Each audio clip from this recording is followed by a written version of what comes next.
right, hey, brothers and sisters, it's time. Lent 2019 is upon us.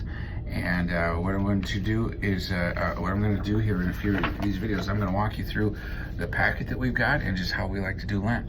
And we're going to start this video. It's going to be all about picking a day. And you're going to turn, it's in this, it should all be stapled here in this, you're going to turn to the day of consecration there. And it's A2 in the Spiritual Disciplines Handbook if that's what you're using there. But here's the point of the day of consecration. I like to kick off Lent with something kind of big to start it off with. I want just to kind of commemorate this is the beginning of something new and something fresh. And so I like to just take a day for this there. And the whole idea is that you're going to go and you're going to spend a large volume of time with the Lord. That's a big part of this. It's about volume. Some days are about quality. Some days are about efficiency. This is a day that's about volume. Just go spend a long period of time with the Lord. And it may sound like a lot to you. The thought of spending 4 hours with God, the thought of spending 4 hours or even 8 hours, which is what I'm going to shoot for myself, in prayer and study. Like, come on, man. How am I going to get that done? I can't do that. I get distracted after, 30 seconds of prayer. Fell asleep the last time I prayed for more than 5 minutes. I know, but I'm going to give you some tips on how to make this work there. And I'll just say this, you're capable of more than you think you're capable of. I know that. I just know that. You may look at 4 hours, think I could never do that. You can do 4 hours. You really can. And those of you that have done 4 hours before, you might even try for 6 this time. Maybe try for 8. Volume matters. There's something that happens when you spend a long time with the Lord that doesn't happen when you just spend little 30-minute windows with Him. Most of the time, 30 minutes here and there is fine. It's just fine. But every now and again, just go get a large volume of time with Him there. Okay, so here's some of the, I'm going to give you some tips on things that I've done. I've done this a number of times now. I don't even know how many times I've done this. I've done this a number of times now. Here's some things that I've learned that have helped me. Hopefully they help you. Here's a big thing, is that a distraction-free location really matters. It does. If you want to try this from home, it's just not going to work. It just isn't. You're going to get distracted. Somebody, if you live with people, if you got a spouse at home or you got kids at home, they're going to come check in on you. They are. They're just going to come there, and they're just going to need one thing real quick. Just real quick. I just need to know this. Or just real quick, I just need you to help me with this. And if you got pets at home, they're going to need stuff.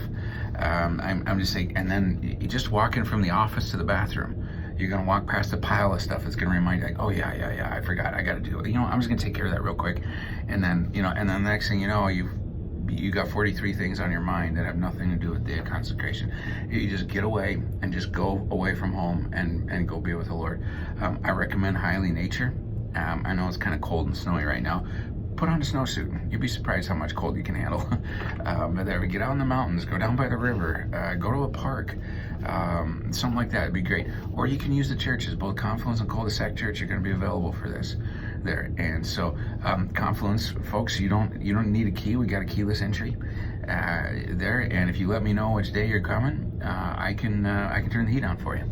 And we get you in there. Cul-de-sac folks, you would need a key, but we can get you that easy enough if you don't have one. Only thing I'd suggest is check in with Pam, because I don't know which day Pam, goes in to clean and stuff, and we want to make sure we work around her schedule there.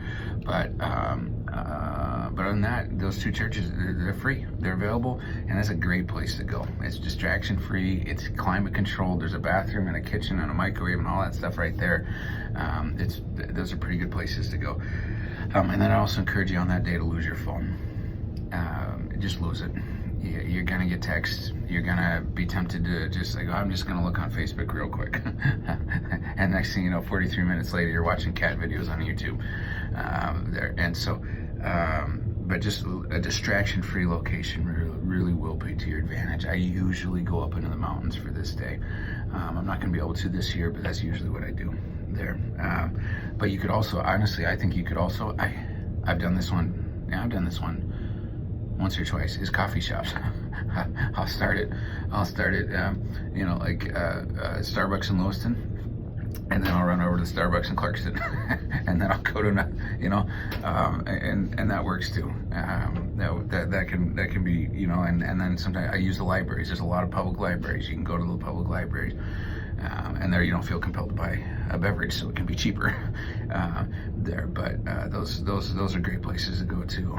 You go to LCSC Library, Lewiston City Library, Stoughton County Library. You can just kind of bounce around through all those there and do that stuff for free there, and that's a great place to go. All right, now identifying what to do. Now this is a little bit of my personality type, okay? And so some of you aren't going to be wired this way.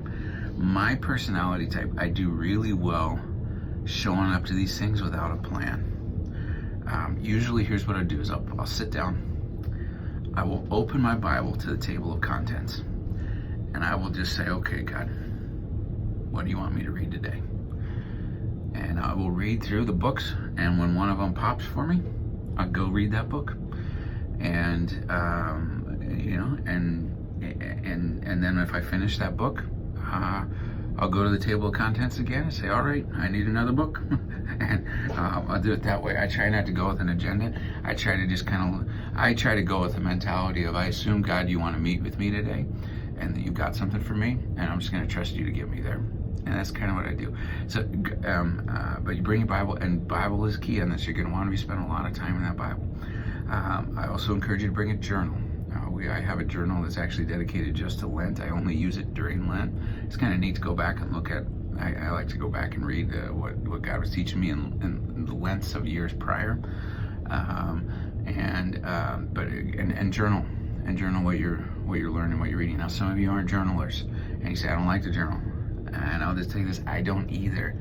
I don't like to journal, but it's so helpful for me. So helpful for me, and so journal. Bring a journal. Bring a notebook or something, and write that stuff out or type that stuff out. However you're going to do it there, and then you're just going to spend a lot of time in prayer. And whether it's praying about specific requests or just responding in prayer to the things that the Lord's been teaching you in His Word, there, and use that. Now, here's another thing I like to use, and this is going to come in handy later on in this video here, but is music.